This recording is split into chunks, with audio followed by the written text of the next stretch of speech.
The U.S. Defense Secretary arrives in Afghanistan on a surprise visit. He wants to speed up the training of Afghan soldiers as Washington starts drawing down troops. But is training alone enough to secure this war-torn country? And what role will Pakistan play? This is Inside Story.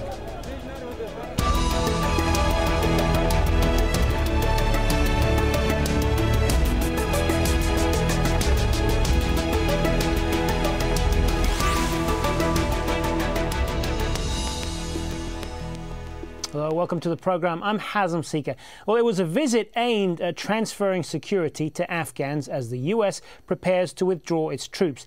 Defense Chief Leon Panetta was in Afghanistan Wednesday visiting a military base near the border. And as the U.S. prepares to withdraw 33,000 troops by the end of next year, he was keen to point out that America is winning the war. But Afghanistan remains unstable in many places, and while the hope is American-trained Afghan forces will take over, U.S. military leaders remain concerned that a hasty withdrawal will be disastrous, leaving the country to fall back into the hands of the Taliban. Here's what Leon Panetta had to say just before he arrived in Afghanistan. It's going to be important that as we're able to move and progress in our efforts in Afghanistan, that we continue to do outreach to Pakistan. This has been a difficult and complicated relationship, as all of you know, but it is an important relationship, and it's one we have to continue to work at. It is essential to stability in that region that we not only achieve a peaceful resolution with regards to Afghanistan, but that we are able to develop a more stable relationship with Pakistan as well. Well, in June, President Obama announced a plan to get all U.S. troops out of Afghanistan by 2014. It was the first step toward ending a decade-long war. At present, the U.S. has more than 100,000 soldiers in Afghanistan. 5,000 were pulled out following Obama's speech. A further 5,000 are set to leave before the end of this year, and another 33,000 will leave by the end of next year. That leaves around 70,000 troops. The plan is to get everyone out by 2014, as we mentioned, and hand back power to an American-trained Afghan fighting force. So, is the U.S. really winning its war in Afghanistan? Well, joining me now to help us answer that question, along with quite a few others, are our three guests. In Kabul, we have Waliullah Rahmani, the Executive Director for the Kabul Center for Strategic Studies. In Islamabad, Simbal Khan, the Director of the Afghanistan and Central Asia Institute of Strategic Studies. And in Washington, D.C., we have Richard Weitz, a Hudson Senior Fellow and Director of the Center for Political and Military Analysis. Welcome to all of you. Waliullah Rahmani in Kabul, if I could start with you.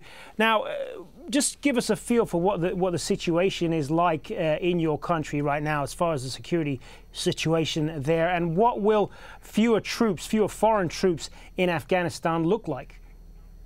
Well, as you know that there are many reports that coming out of Afghanistan on a daily basis, and all of them are telling that there are lots of violence in Afghanistan. Actually, as far as there is a huge interest in putting current affairs on the headlines in international and national media around the world. So mostly the news is more of violence and conflict. But the situation on the ground, as an Afghan, I can say that is not what is really being reported. We have lots of developments in Afghanistan, and I do believe that there has been many achievements in the past 10 years, like putting at least a fragile democratic state where people have freedom, where people can expect to live a proud life, and where people can expect to have, and where people experience their values and their pride and dignity to be, practiced and respected.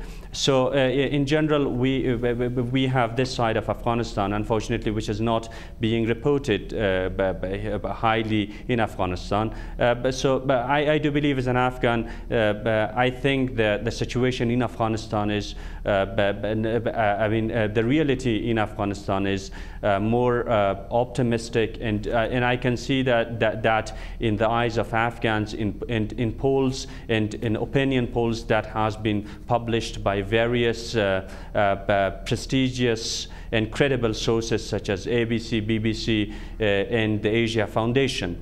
But you should not forget that unfortunately the war in Afghanistan has lost its profile in Washington, and there is not huge interest outside Afghanistan in the international community who have lost patience in Afghanistan about the current Afghan war. And because of that, I do believe that many are not as optimistic as we Afghans, as citizens of Afghanistan, are for the future of Afghanistan.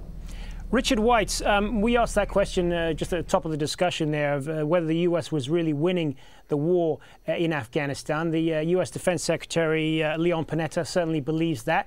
But I suppose how you really answer that question depends on how you define winning. Yes, and the previous speaker I think he was wrong about the lack of interest in Washington. I think people were very interested in Washington, but he was right that there's been a somewhat downscaling of what people would like to achieve. So winning perhaps previously would have been having a strong central government that had Western-style liberal democratic principles embedded in its constitution, that had a prosperous economy very closely linked with its neighbors and so on. Now the goal would be to set up some kind of coalition government in which the Taliban has either a presence or supporting the coalition, that there is some agreement with the neighbors. Pakistan will not intervene excessively as defined in Washington in Afghanistan, but Pakistan's interests would be taken into account more than perhaps might have been previously thought, and so on. So there's been a scaling back. The other, of course, the key point which we need to think about is that it's often very difficult to tell who is winning or losing a civil war.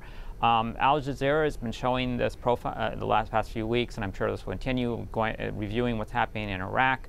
As you recall, a couple of years ago, Iraq looked like it was going to collapse. The Americans were going to be defeated and so on. But various developments happened and turned it around. So it's hard to say at the time. A lot of variables are into play, and so winning, losing, we won't really know until later. And again, it depends on your definition of winning. Simbal Khan in Islamabad. Obviously, the United States has a lot invested in the success of what happens in Afghanistan, and that is, of course, closely linked to Pakistan. And it's fair to say that relations between the two countries are at an all-time low right now. How will Pakistan react to this gradual drawdown of U.S.-led troops in Afghanistan? Yes, Hazim, if I could just, before I go back to answering your question, if I could go back and comment on a little bit on what the others were saying just before I did. I think how Mr. Weitz was describing the situation, and I agree with them. I think it's still unfortunate to kind of keep on crafting the situation in Afghanistan in the terms of winning and losing. I think we need to move away from that narrative. I think the goal is a stable and prosperous Afghanistan for the whole international community and its neighbors, and I think it's ultimately important for Pakistan, and I think we keep on saying that, to have a stable Afghanistan. But I must say that I do disagree with the reading of Mr. Waliullah Rahmani about the situation inside Afghanistan. I do have my different opinions on that, and I think it's quite critical. I have a lot of reservations about how the war actually, not the accomplishments. Of course, there's a lot that has been achieved in Afghanistan, and there is an Afghan government today, and there are children in schools which they didn't, when you didn't have that previously. But how the war situation is proceeding in Afghanistan, what the war is actually doing on the ground, in the region, I think it remains extremely critical. We've seen the conflagration, a very dangerous conflagration between the US and Pakistan due to the specific military strategies that are being followed on the Eastern Front. And unless there is a serious rethink, the way we are moving forward, just talking about the goalposts shifting will not be enough. We heard Mr. Panetta today reaffirming the importance of regional relationships. Among these regional relationships, one of the critical relationships is with partnership between the US and in Pakistan in trying to stabilize Afghanistan and moving forward for the whole region. But there are huge problems that remain, and I think the incident last month only flagged some of these issues. Unless there are strategic shifts, unless there are changes going forward, we can see this relationship nosedive even further. Thank you very much. Waliullah Rahmani, this is, of course, as is often said, a war of winning hearts and minds. Do you believe that the US forces are winning that war with Afghan civilians? Well, let me, before going to your question, let me clarify some points about what was previously talked by my friends. I don't think what was stated that there is a civil war in Afghanistan. I don't think there is a civil war really in Afghanistan. We have a fragmented insurgency in Afghanistan, which has unfortunately roots outside the country with sources, unfortunately, inside our neighboring country, Pakistan first. Second, this fragmented insurgency has not a general support inside Afghanistan from various ethnicities in the country, but it is more isolated in some part of the country, which I do believe that with a general consensus which is inside the Afghan population for support of today's establishment in Afghanistan, which is a democratic state, I do think that this fragmented insurgency can be defeated, but it will take a long time, I think, and it needs strategic patience. But in regards to what is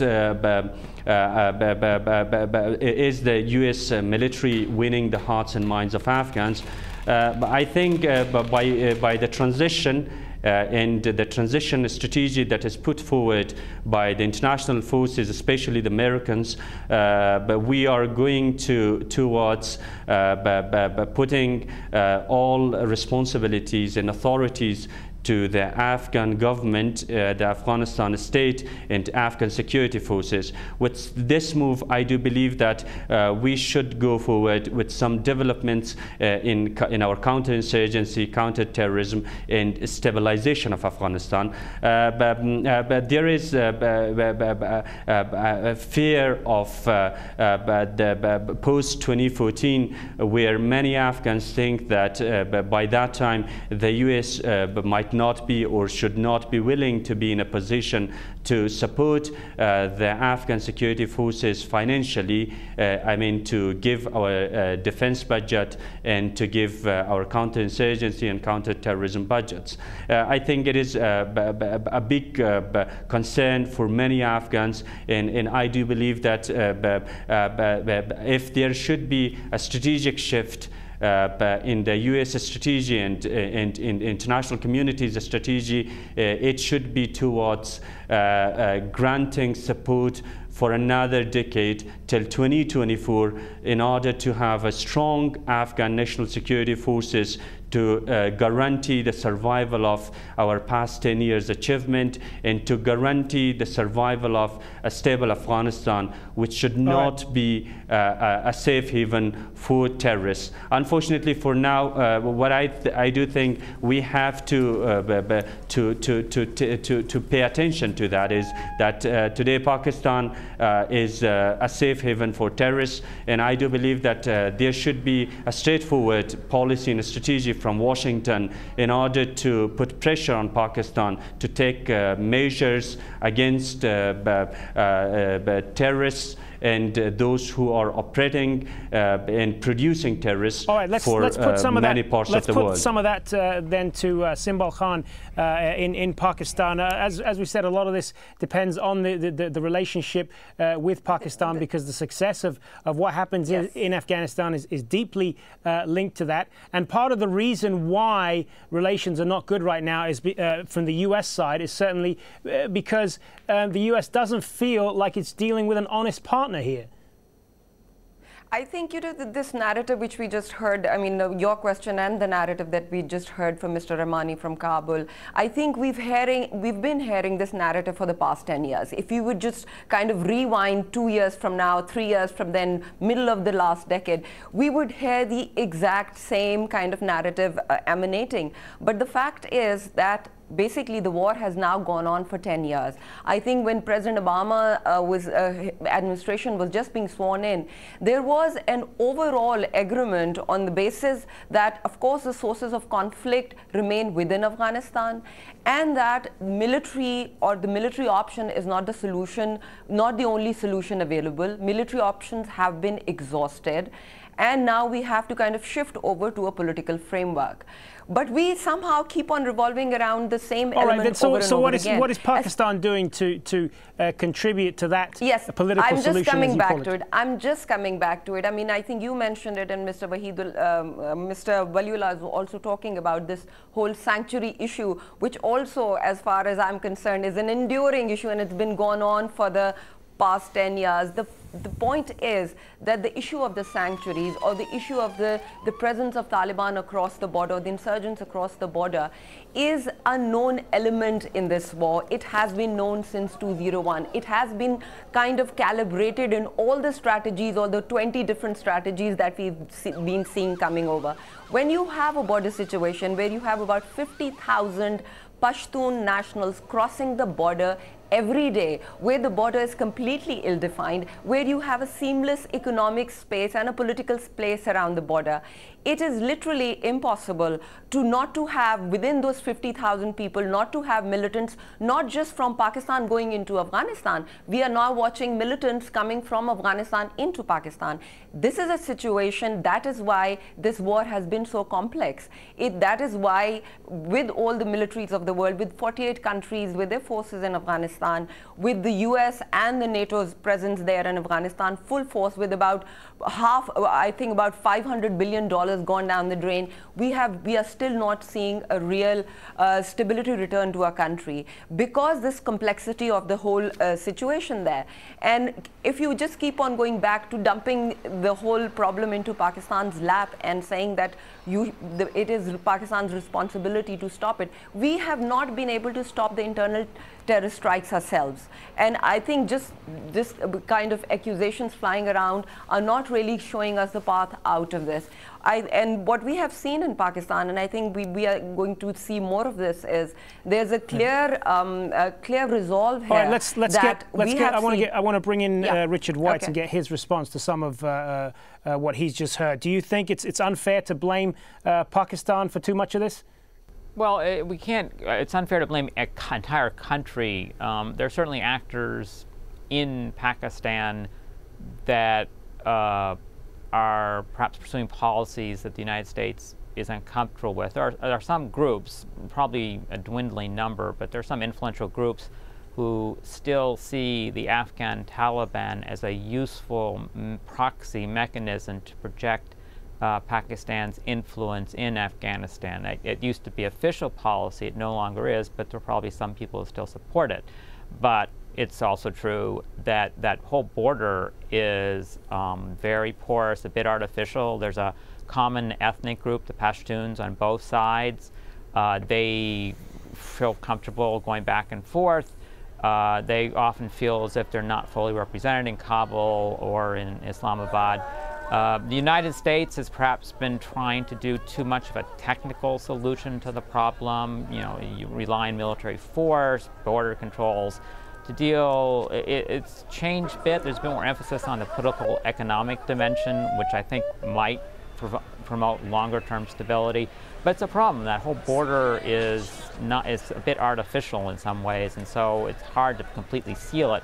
from the Afghan Taliban based in Pakistan, and as the previous speaker pointed out, there are some Taliban now in Afghanistan are attacking Pakistani forces because there are several different Taliban factions.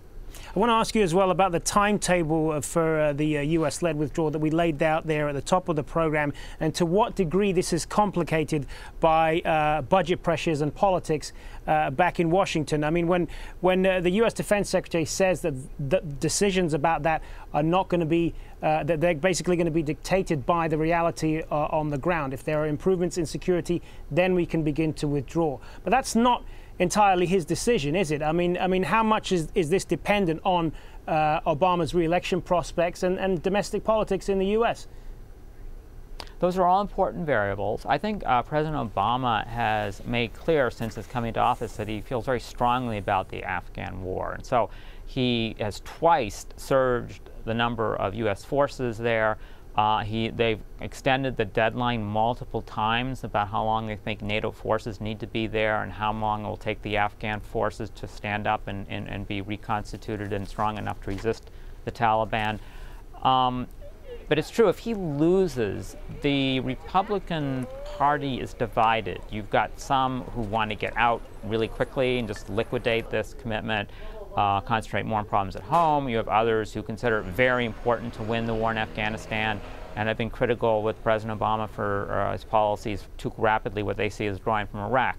And Iraq might be an important indicator. If that seems to be stable despite the withdrawal of all of U.S. troops, that would probably encourage a more accelerated withdrawal. But in general, I think everyone's waiting to feel comfortable that the Afghan security forces can prove themselves strong enough to survive and fight effectively without Western forces, and that there are other political, economic difficulties, challenges that the Afghan government faces that they need to overcome for there to be stability. So I think in the bottom line, if President Obama is elected, he will keep troops there as long as he considers necessary. If he's not, then all bets are off. It depends who's the Republican president. Waliullah Rahmani, when you put up a timetable like this, doesn't it send the message to the Taliban and other insurgent groups that all they have to do is simply wait out the foreign forces, and then they can step up their campaign from there? Well, I do think that the Taliban and the insurgents are waiting for the international forces to leave. But it does not mean that there will be, if the international security forces leave Afghanistan, then certainly we will see a collapse of the state in the country, and we will see Taliban coming back. What the international community is doing in terms of transition and strategy, putting more responsibilities for Afghans and strengthening the Afghan national security forces is, I think, working in the long run for Afghanistan. With the number of troops that we will have in ANA, Afghan National Army, and in Afghan National Police, I think by 2014, when Afghans will take over the security situation, security and territorial security of Afghanistan, then certainly they should be able to go forward with a counterinsurgency strategy. But right now, what is very important is that but the current strategy of fight, build, and talk, I think for the next 2 years, it should answer. But it shows that the international security forces are putting the military strategy in the front line. Just briefly, in the minute or so that we have left, I just want to give you the last word on this. Yes, how do you feel that this will ultimately turn out? Mr. Waliullah just mentioned the fight, build, and a talk.